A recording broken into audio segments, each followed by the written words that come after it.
এবং অন্যান্য অতিথিবৃন্দ,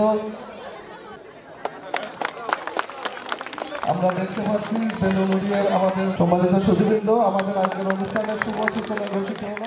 কুষ্টিয়ার কুমারখালীতে তারুণ্য উৎসব উদযাপন উপলক্ষে 3 দিনব্যাপী নাট্যোৎসবের উদ্বোধন করা হয়েছে।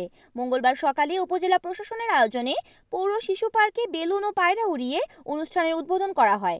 পরবর্তীতে আলোচনা সভা অনুষ্ঠিত হয়। সভায় উপজেলা নির্বাহী কর্মকর্তা এস.এম. মিকাইল ইসলামের সভাপতিত্বে প্রধান অতিথি ছিলেন জেলা প্রশাসক ও বিজ্ঞ জেলা ম্যাজিস্ট্রেট মোহাম্মদ তৌফিকুর রহমান। অন্যান্যদের মধ্যে শিল্পকলা একাডেমির সাধারণ সম্পাদক কে.এম. আলম টমে, বৈষম্যবিরোধী ছাত্র আন্দোলন উপজেলা শাখার আহ্বায়ক আব্দুর রহমান, সদস্য সচিব মোহাম্মদ আসাদুজ্জামান খান আলী সহ আরো অনেকে উপস্থিত ছিলেন। নেতৃবৃন্দ, সামনে উপবিষ্ট সুধীমণ্ডলী, প্রিন্ট এবং উদযাপনের অংশ হিসেবে কুমারখালী উপজেলার পৌর শিশু